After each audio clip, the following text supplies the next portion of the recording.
Good evening, I'm Glenn Mills, ABC4, proud to bring you a week of debates for Salt Lake City Council. Tonight, we conclude with District 3, which runs from I-15 to North Campus Drive and from South Temple to the border of Davis County. It includes the Greater Avenues, Capitol Hill, Marmalade, and Guadalupe neighborhoods. The Capitol building is in this district, so is Temple Square and City Creek Canyon. There are 3 candidates in the running for District 3. We're introducing them to you now. Casey O'Brien McDonough, incumbent Chris Wharton, and David Berg. We're going to start this debate with opening statements that will last 1 minute and 30 seconds from each candidate. And prior to the debate, it was determined that Mr. McDonough would start. So, Mr. McDonough, you have the first minute 30. Great, thanks. I decided to run for a few reasons. The first one was to ensure that we didn't have anyone running unopposed. And the second was with our new ranked choice voting to ensure that we had at least 3 candidates so we can get the value out of that type of voting system. It's I think, long overdue that we have that type of election. I'm also running because I've had thousands of conversations with people on the streets of Salt Lake City, and they all talk about the same thing, which is there are a lot of things going right in Salt Lake. But those conversations always lead to what's going wrong, and unfortunately what's getting worse.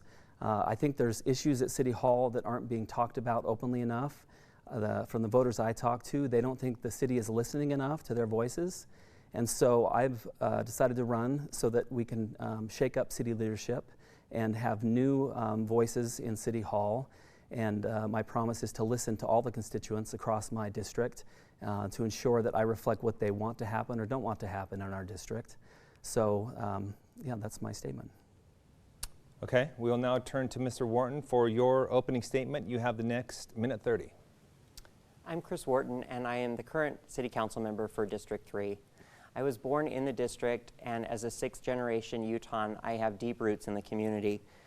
Outside of the council, I work as an attorney. I have my own small firm that I've run for about 10 years now, where I focus primarily on family law and LGBTQ legal advocacy. I represented my clients at the Utah State Legislature, in front of the Utah Supreme Court, and even led a joint effort before the United States Supreme Court.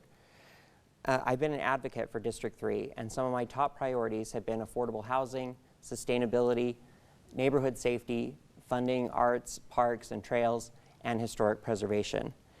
I've also done that while setting a new standard for accountability and accessibility and responsiveness as your council member.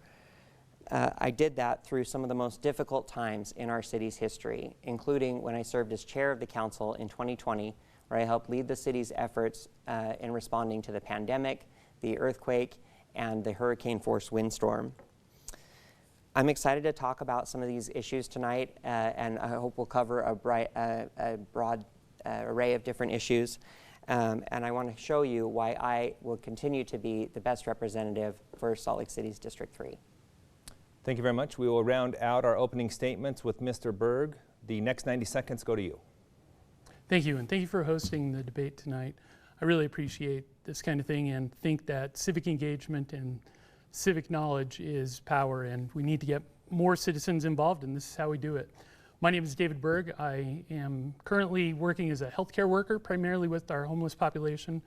I deal daily with those stricken by COVID-19 and the current pandemic. My roots go pretty deep in Salt Lake City. My great-grandparents moved here from 1892, where they originally immigrated to Logan. And they are buried just a few blocks from my house now in the Avenue Cemetery. Sure wish they could vote this time around, but this is not Chicago. I've been a community activist for a long time. Since I came of age in the 90s, I've worked in many campaigns, such as Dr. Scott Leckman's campaign for the Senate, Lily Eskelson's campaign for Congress, Pete Ashdown, many local candidates, and I've been a delegate to the Democratic National Convention, where I was there representing Congressional District 2 on behalf of Bernie Sanders, and I was proud to do that. I'd like to see more representation and true listening of the citizens. We need to get money out of politics. We need to be responsive, and I'll be the one to do that on Salt Lake City Council. I'll listen to you, and I'll have an open door policy, and I'll actually act on citizen concerns. Okay, thank you, gentlemen. I do want to run over the format of the debate real quick. It is as follows. Each candidate will have 1 minute 30 seconds to respond to our questions. After each candidate has had their opportunity to speak, we will allow, in most cases, for 30 seconds of rebuttal time, where the candidates can address statements made by the others. Rebuttal time may be replaced with a follow-up question at my discretion. At the end of the debate, each candidate will have a closing statement of 1 minute. We do want to make clear the questions have come from us right here in the ABC4 newsroom, and the candidates have not had access to them prior to the debate. So let's go ahead and get started with the first question, and we are going to focus in on housing. Much of District 3 has been known as more expensive places to live within the city, but as we are all painfully aware, we're in a time where all real estate across the board in the city is running sky high. Are typical residents being priced out of living in your district? Mr. Wharton, we start with you, 1 minute 30. I think that the avenues can actually serve as a really great example for having a wide array of different housing types in every neighborhood. In the avenues, we have single-family homes next to large historic mansions, next to townhomes, next to apartment buildings. And that's what we need to see more of in Salt Lake City, is an array of different housing types in every area.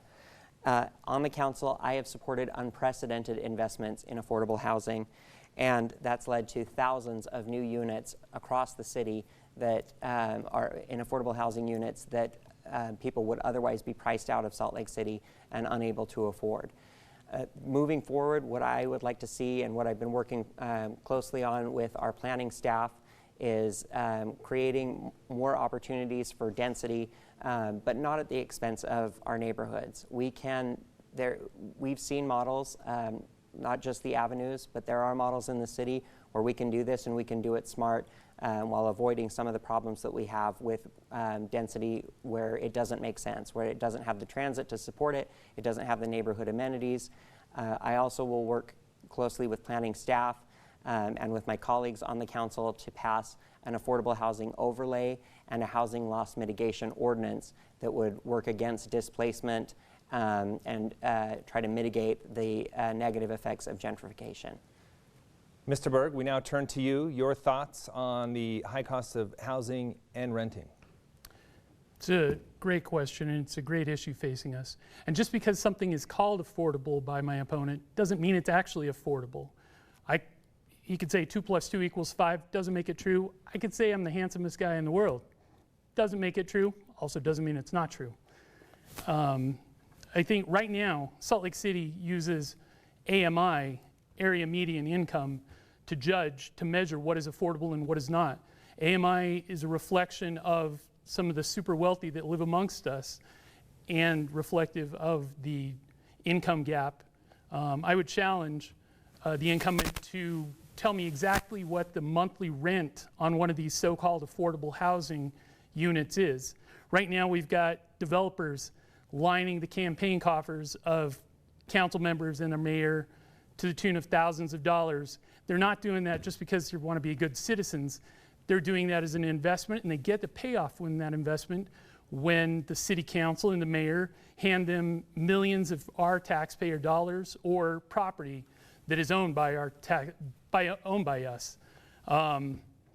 We need actually truly affordable housing, and we need to use the standard that every other government entity uses, federal poverty level, which is about $12,000 as opposed to area median income, which is about $65,000 to $92,000. It's unrealistic. It's not affordable. Okay, we're going to have to cut you off there. I'm sorry. We have to stick to our time tonight, as strict as possible. Mr. McDonough, we now turn to you. Your thoughts on affordable housing and renting? Yeah. So the conversations I have consistently with voters is this is one of their top issues: is affordable housing and development. So I'll start with most of our district, which is a reflection of past decisions made to protect what we have. If you look at a lot of the multifamily large buildings in our district, many of them are a reflection of similar development pressures from the past. And the reflection that we see today from that, from the 60s and 70s, is our historic districts, which were put in place to protect the neighborhood, to protect what we have. So I think we need to be very careful about how we densify. I hear the rally cry of more density, more housing, and somehow that will solve all our housing woes. But I think the problem is that if that were true, places like New York would be affordable and have the most housing opportunity, but of course they don't. So we do need to find answers. I think housing opportunity includes market rate and affordable. The stuff in between, I don't think we should call affordable. It's less than market rate. The best quote I've heard from a voter was, if you take a single parent with 2 kids working a minimum wage job, what can they afford? And that's truly affordable housing. It's a very low bar, and I think that's where we need to start when we spend our money and our tax dollars, when the RDA is trying to support this kind of housing, is start with the people with the most need.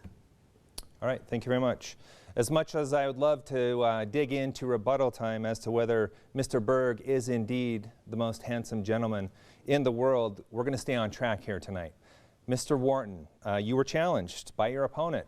Show me how this is affordable housing. You have 30 seconds.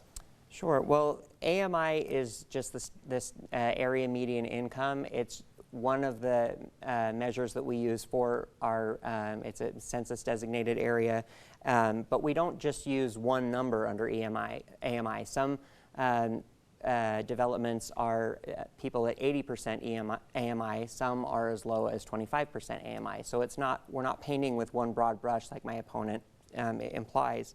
And I take exception to the fact that my campaign's funded by donors. It's not. Okay. It's all available online, and people should take a look. All right, Mr. Berg, the next 30 seconds go to you. Thank you. I asked for a number, and I wasn't able to get one because I believe you don't even know what the exact number is. The number, even if you go generously, 92,000 is for a family of 4 AMI. 25% of that is 20-something thousand. That's still, people who are making that are not the ones that are caught up in the housing crunch right now. What we need is truly affordable housing. We need to actually go to federal poverty level and measure it by that. We need to partner with organizations, not developers. Okay. Mr. McDonough, the final 30 seconds on this issue go to you. Yeah, you know, it's complicated, obviously. AMI is an interesting measure, and I know that there are some funds that we receive from federal agencies that have specific benchmarks. But setting all that aside, back to my analogy about where do you start, you know, less than $20,000 in annual income for a single parent, et cetera. If we start there and drive our RDA money towards that goal, I don't think the market needs help right now, the market rate housing. We do need to work on housing opportunity as well, less than market rate. Okay. But we need to focus on low-income housing and truly affordable housing. We're going to stay on this topic for the next question. Let's talk about development in the district. What's your plan, and how do you see that playing out? How would you like to see it play out over the next decade? Let's dig into businesses, apartment units. Mr. Berg, we'll start with you. First off, we need to protect our historic neighborhoods. We need to protect our historic buildings. We've got plenty of land right now that could be used for infill, and until we actually run out of infill and lots that aren't currently, you know, utilized very good, then we can talk about other places. But right now, the RDA has evicted people in the annex that included about 40 very low income homes to build a luxury development. We're now talking about expelling folks from La France apartments, another naturally occurring affordable housing. We need truly affordable housing with rents that people can actually afford. And we need to put the number on the rents. Before I'll vote on any development on City Council, I'll find out exactly what those rents are, and I'll be able to recite them back to you. We need mixed use to make walkable communities, absolutely. And we need to take into consideration, right now we've got a lot of land banking and purposely blighted areas. That needs to be punished by city, that needs to be punished, not rewarded. We shouldn't be giving developers millions of dollars for buying up spaces and letting them. Okay, we have to move on to our next candidate, Mr. McDonough. You take the next minute 30 and talk about how you see development a decade out. Yeah, I think we always have to start with what our neighborhoods are and who the residents there are and what their voices are, what they're saying they want or don't want. It's easy to talk about not in my backyard because a current neighborhood doesn't want a certain development, doesn't want more density, but that's how our representative government works. It's not for us to tell the residents what to do, it's for us to convince them that we have a great idea or that we should move a certain way. And if they rally against what we're saying is going to be great and telling us no, then that's what we need to do. There's a large development in the foothills area at the upper avenues that's very contentious. And I've talked to both sides, but it's pretty clear that the residents don't want that. And that's the voices we need to put first.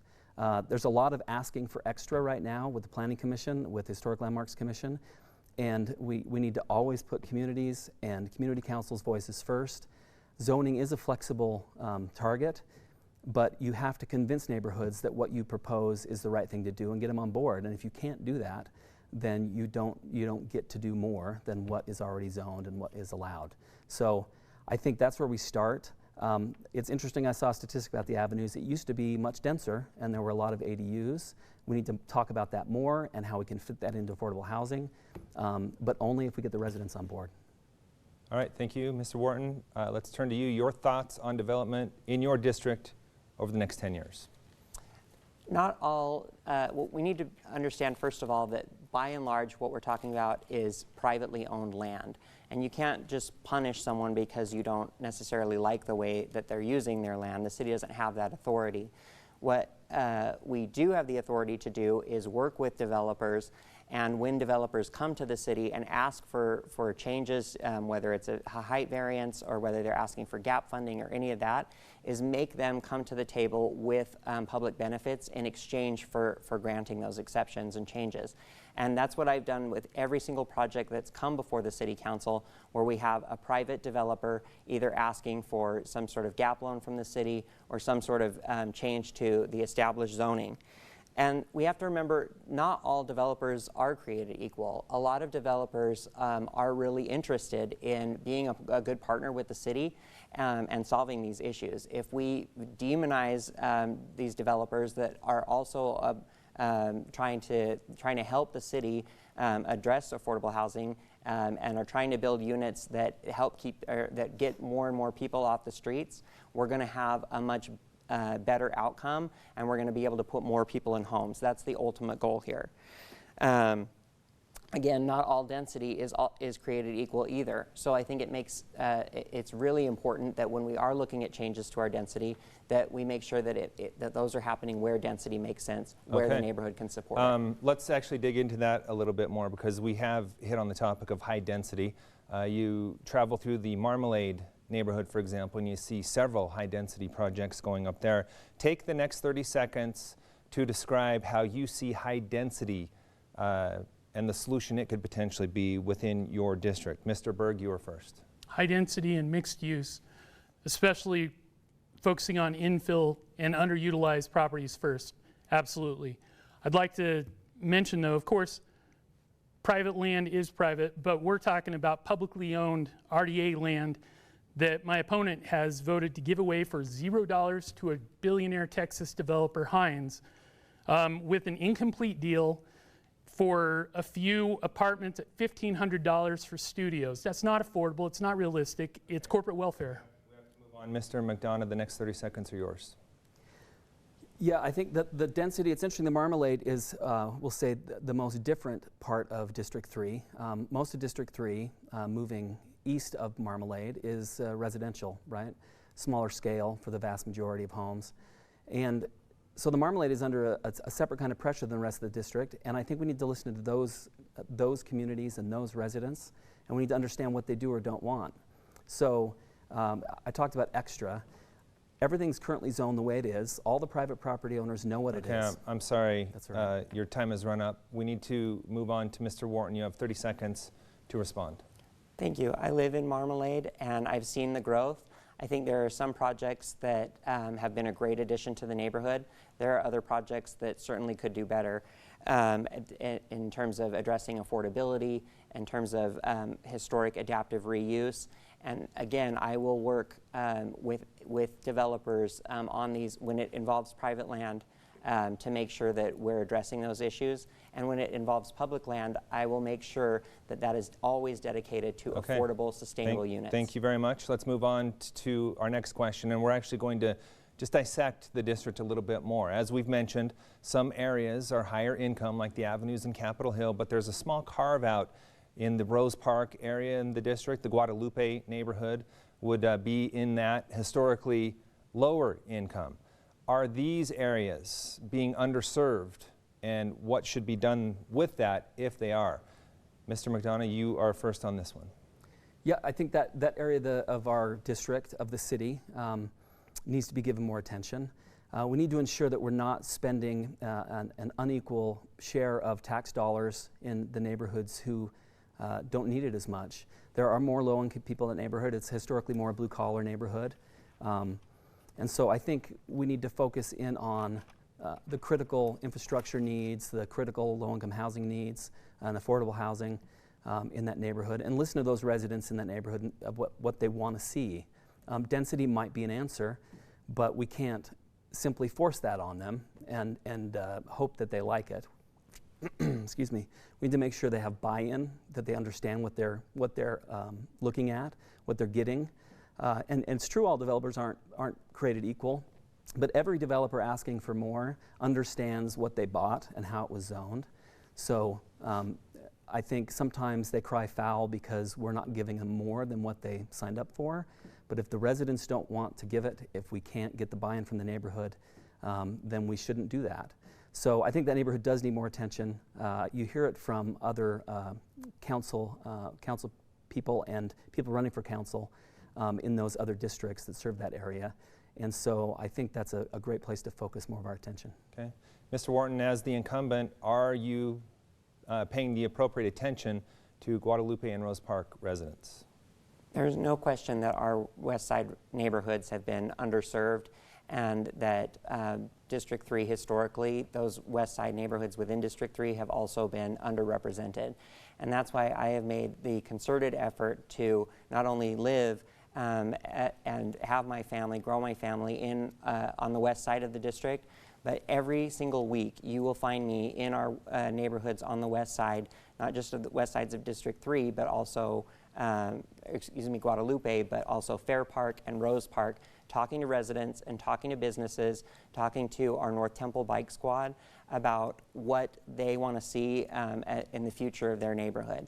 And that's why I have played a big supporting role to my colleagues that represent the West Side districts to ensure that we have more, that we're building more equity into the city system. And that's not just that means not just putting all of our affordable housing on the west side. That means not just putting industry on the west side. That some of the projects specifically that I have helped champion on the west side has been an international food market or public market that we're bringing online at the fairgrounds. It's been making sure that we are addressing the effects of gentrification and housing loss mitigation. It's making sure that we have market rate housing that's also on the west side that will help bring economic diversity to those neighborhoods as well. Okay. So we're going to have to thank you. Cut you off there, but we will give you 30 seconds at the end of this. Mr. Berg, your thoughts on if you were elected, how would you represent the west side of the district? Well, talking about actually representing the west side is important, and it's a great start, but showing up is what counts. District 3 is comprised of 3 community councils, so each district is broken up, and that's really the truest form and most accessible form of government. They have monthly meetings. We have the Avenues Community Council. There's also, where I live, there's the Capitol Hill Community Council, where the incumbent lives. And there's also the Fair Park Community Council as part of District 3. I've been to each of those meetings for the last few months. I've been to Avenues for the last year or two, well, since I've lived there. And I've been to Fair Park Community Council, where they were really excited to see people coming from District 3 because as they'd said, the incumbent has not been there for well over a year. I've had constituents within the district on the west side talk to me about traffic calming and their frustrations and how they felt like their voices haven't been heard on the city council. I've heard from constituents talking about a pedestrian bridge that's been long promised on 300 North, where kids trying to cross to West High School have to actually climb over trains to get to school on time.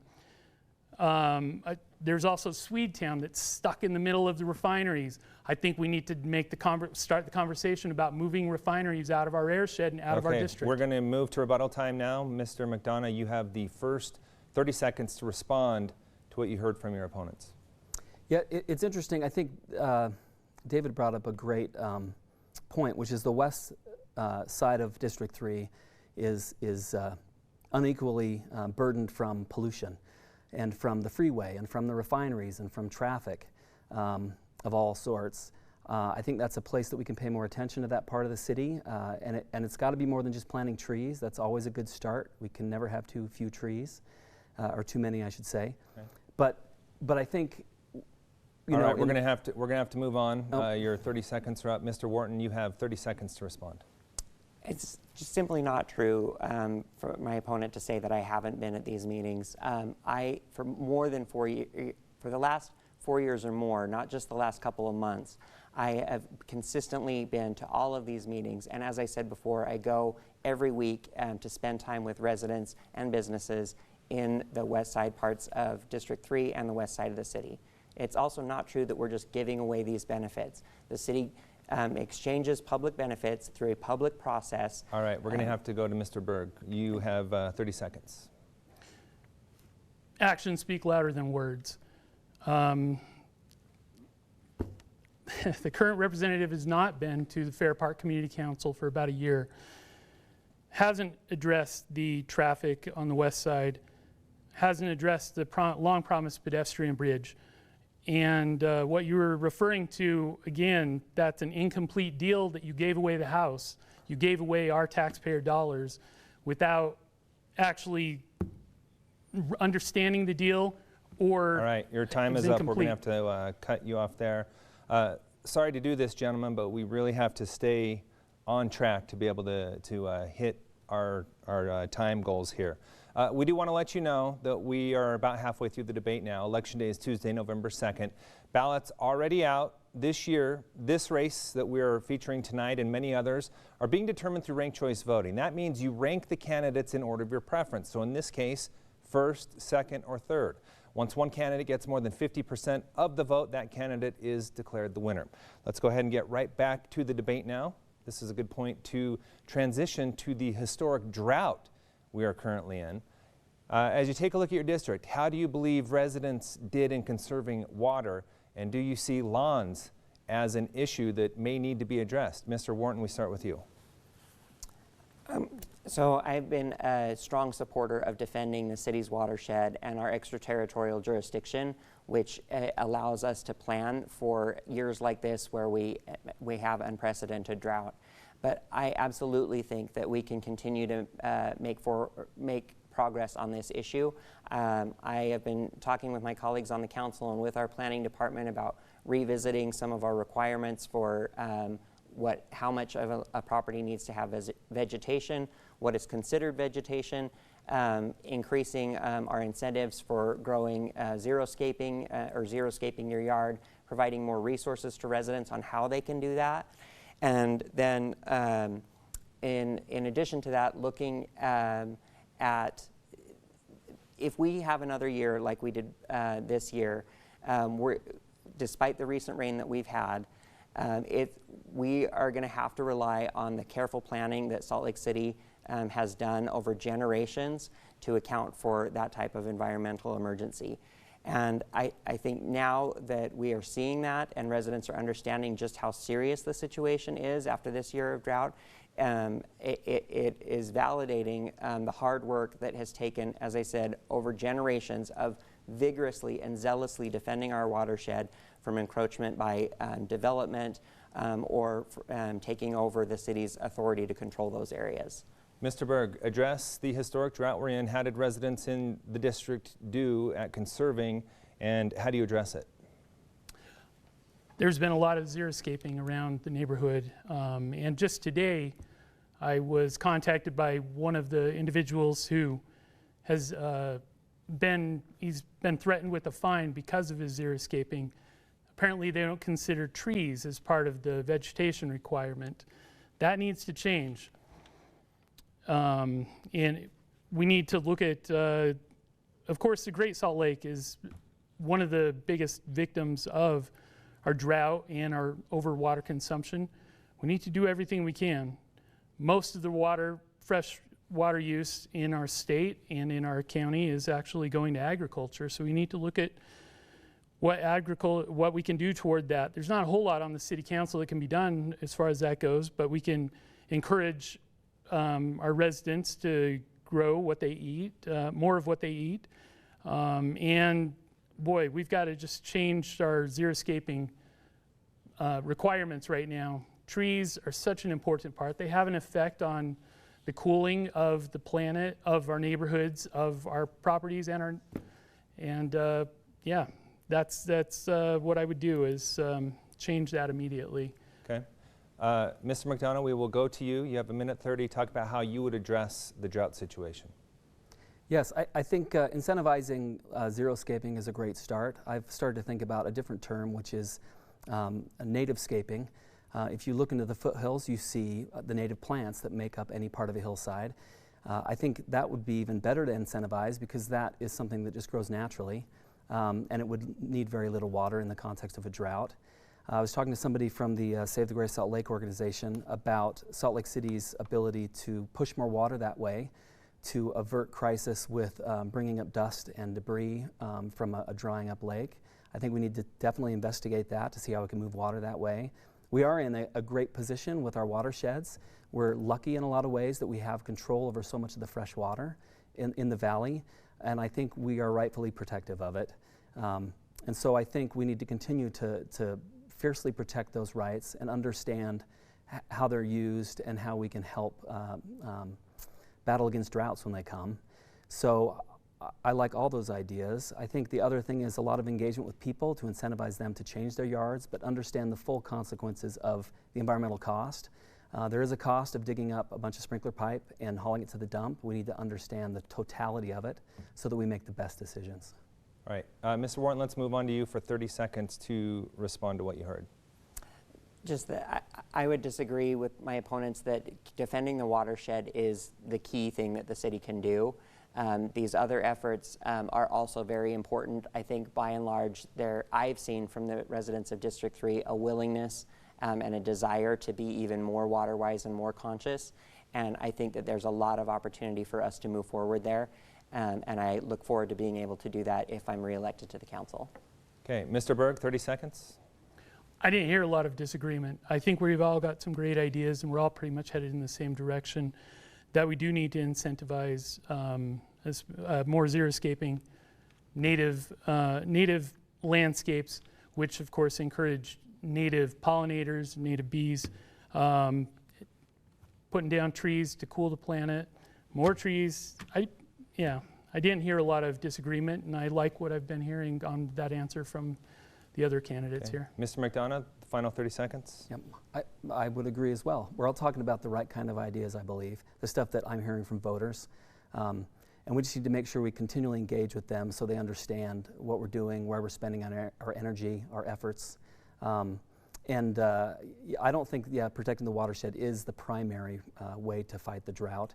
It's just a component of it so that we understand that we have that and the reserves from it always available. Okay. Let's move on to the issue of the city's homeless population. The homeless shelters, resource centers are placed in other parts of the city outside of your district. Our research found very few, if any, places where people suffering from homelessness can find services within the boundaries of your district. So what role should your district play when it comes to the homeless situation in the city? Mr. Berg, we begin with you, 90 seconds. This is an important issue. We all see less fortunate residents of our city and of our state daily. I work with them daily with my work at the 4th Street Clinic. This is not something just our district needs to be involved in. It's not something just our city needs to be involved in. It's really something that our entire state needs to come together as has been the case, but we still need to address the roots of homelessness in a more effective way. We need to take a housing first approach. If you can stabilize folks that have been out on the streets, it's a lot easier to then address mental health, to address addiction and recovery services. We need to be better funding that. We also need to take a more creative approach than pushing people around the city in encampments. We could I'd like to go toward an idea that I'd first heard from former Sheriff Jim Winder when he'd mentioned that we can take city space right now, have folks camp on that, but in a safe manner. It would move around the city.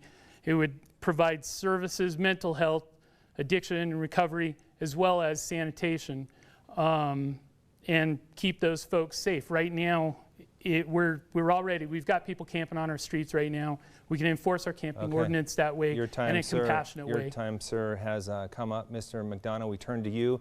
Resources District 3 should have for the homeless. Yeah, I think that's a hard one for District 3. I've befriended homeless people on the street, and many of them actually make encampments in District 3, up City Creek and other places in the foothills. I think some kind of sanctioned camping has to be part of the answer, because right now the camping is happening, and I think we need to own it. We're just basically abating, and then there's a new camp, and we're abating, and there's a new camp. And the residents see that, and they don't see it as an answer. They see it as just a revolving door of I think, ineffectiveness. You talk to homeless people, and you hear the stories that I think make us all sympathetic. People have the last of their belongings in their camps, and often they'll get thrown away because they're somewhere else. I think if we look at it and start from that, those are all our brothers and sisters, those are our fellow citizens, and try to drive the answers that way while still holding all of us accountable and answerable for our life choices, for the decisions we're making, but giving us all opportunity to be safe, to be fed, to be sheltered, to get health care.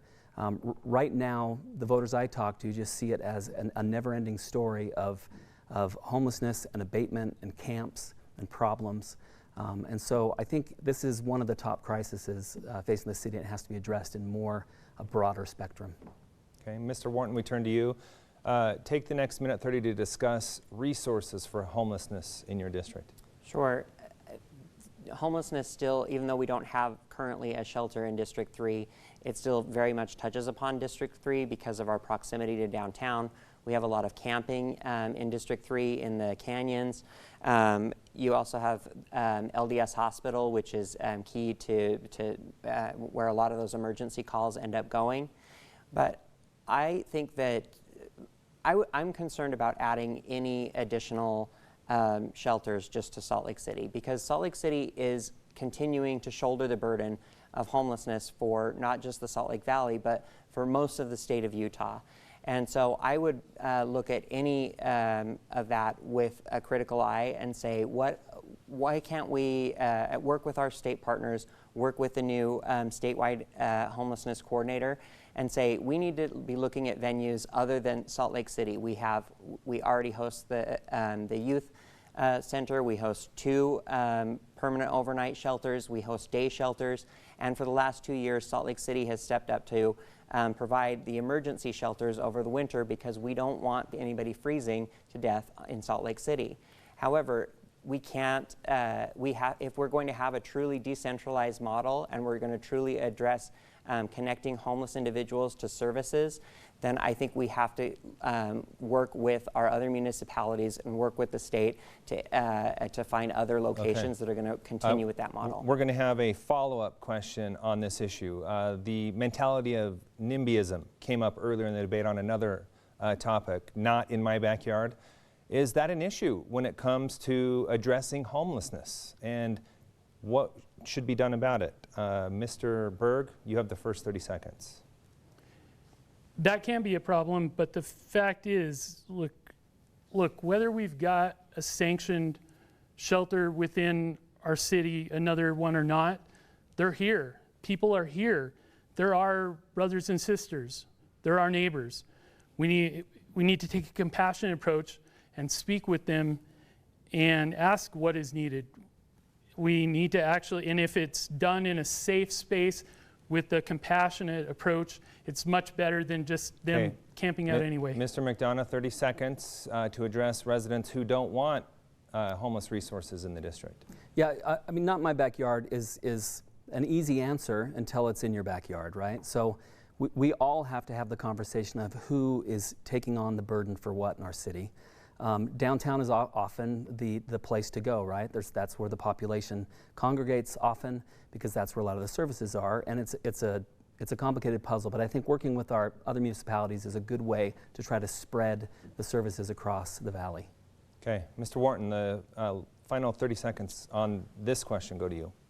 I think that most of the residents that I talk to in District 3 understand that we have to play a part in this as well, and I do think that there are opportunities for District 3 specifically to step up. I think that as we see more development of like tiny home villages, I think there are definitely opportunities for shared housing, especially along the transit routes that abut and include District 3.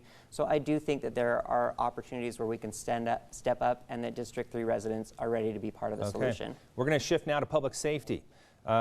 Issues within the Salt Lake City Police Department, well documented within the news of late, specifically response times, really struggling.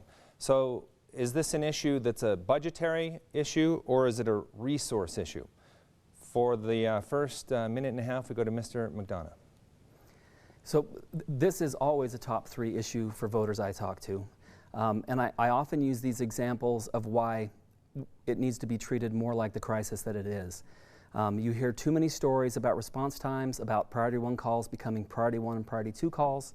I've talked to business owners who've turned off their security cameras because they know the police won't come and they're taking the law into their own hands. I've talked to people who were threatened at knife point and there were no consequences for the person doing that because the city resources weren't there with the police and public safety. So that's all a very critical description of, I think, what's happening, and many people I talk to see it getting worse. So the question I ask myself is, how did we get here?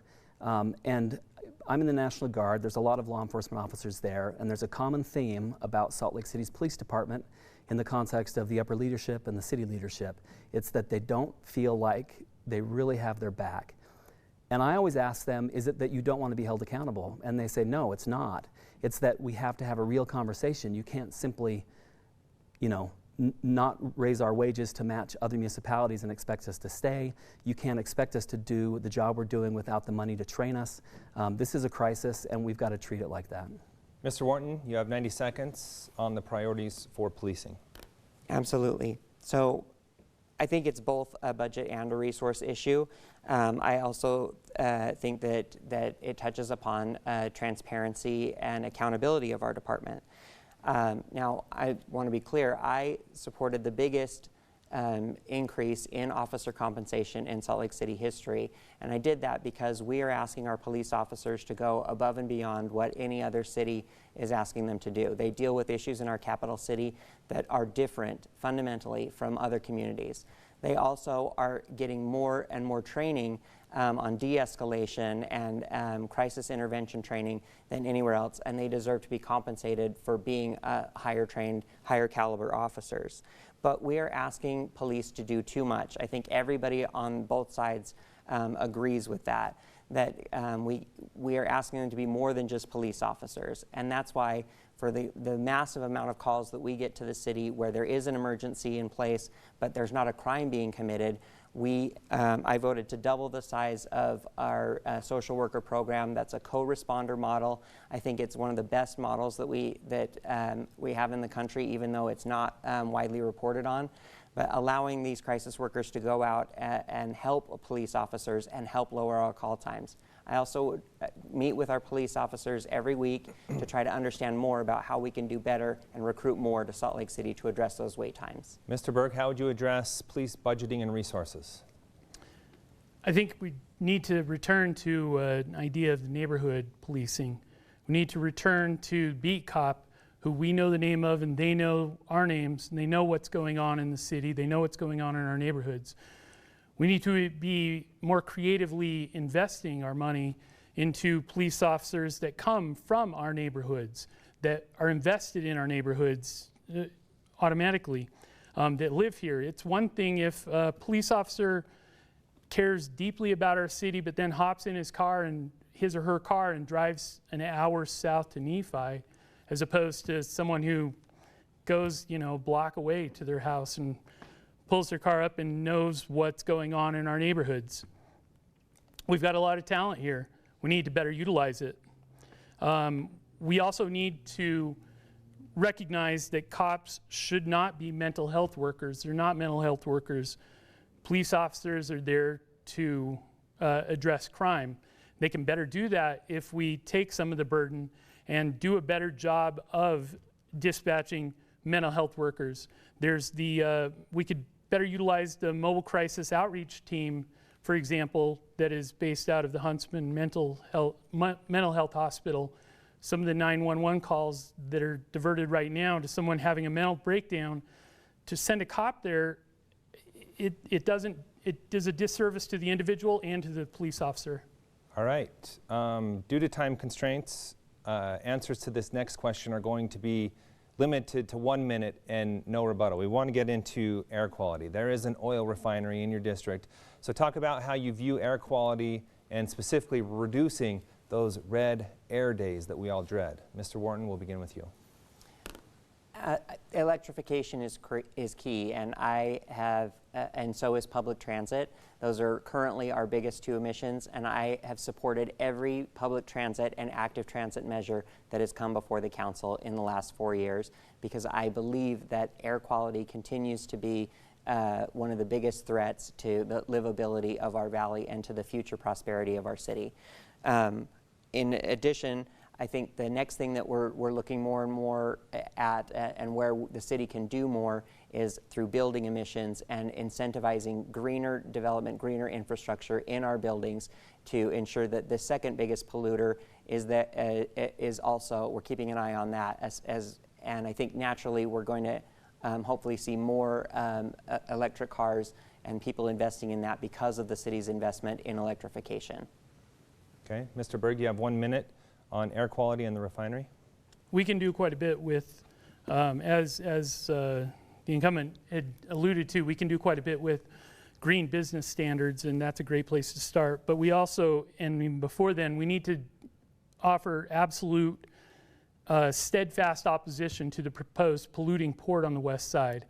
That threatens all life in the valley potentially.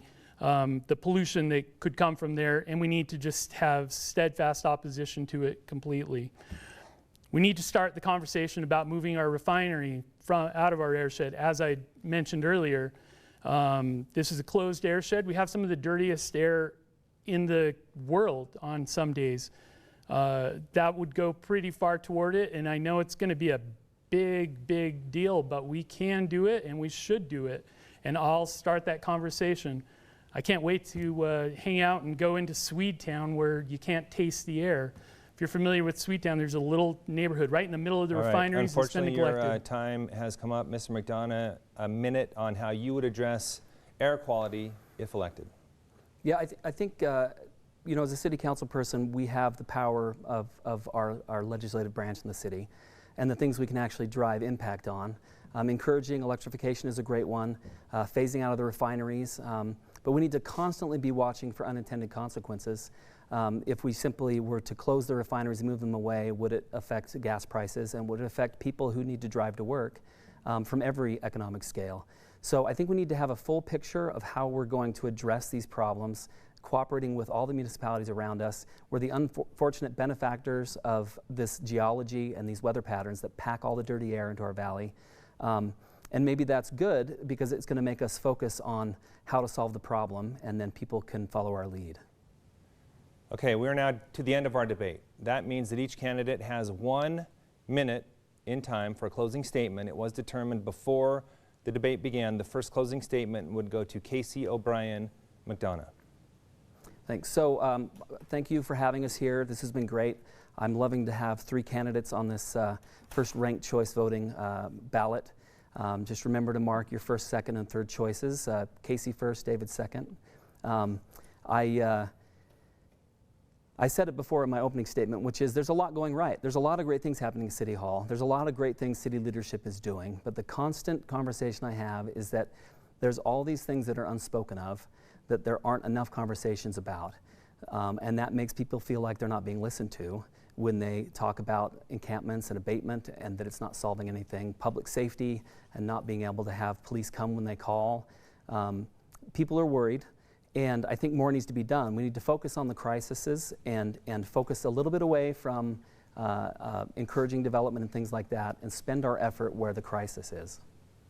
All right, we'll now move to incumbent Chris Wharton. You have 1 minute for your closing statement. Thank you for having us.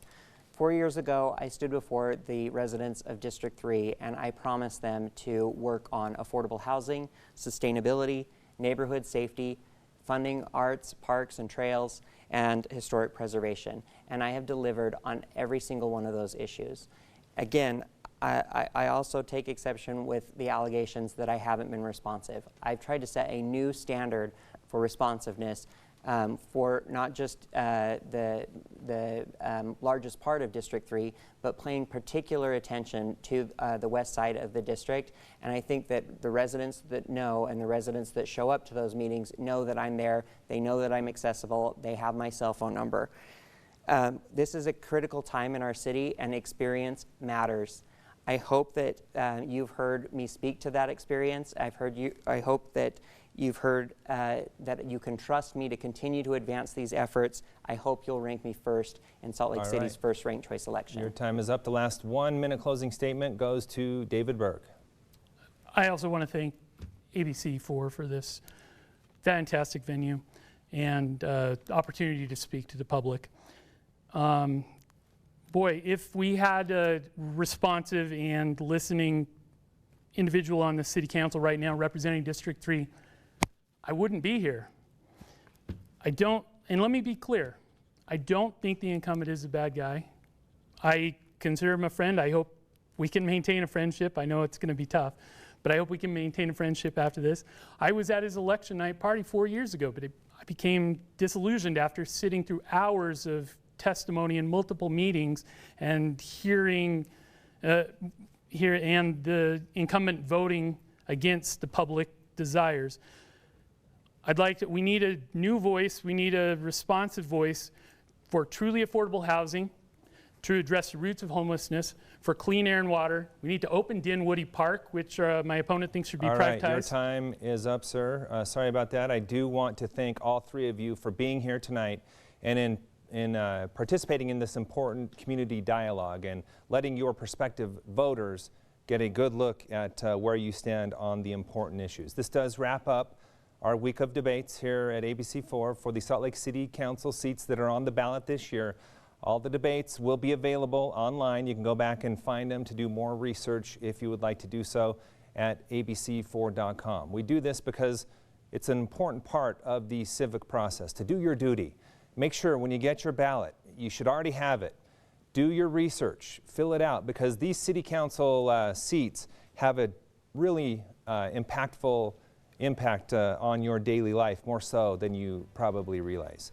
We do want to let you know that this debate was brought to you in part by the Other Side Academy, the Pioneer Park Coalition, and the Salt Lake Chamber of Commerce. Again, Election Day is Tuesday, November 2nd.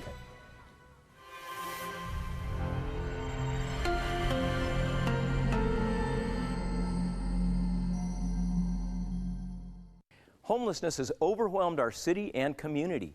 My name is Joseph Grenny, and I am part of a team in partnership with Salt Lake City that has decided to help hundreds come off the streets of Utah and not only find a permanent home, but create a new and better way of life. We invite you to join this movement and help us build the Other Side Village. The Village will be a beautiful, secure, and self-reliant neighborhood for the most vulnerable of Salt Lake's homeless, including those with mental and physical challenges.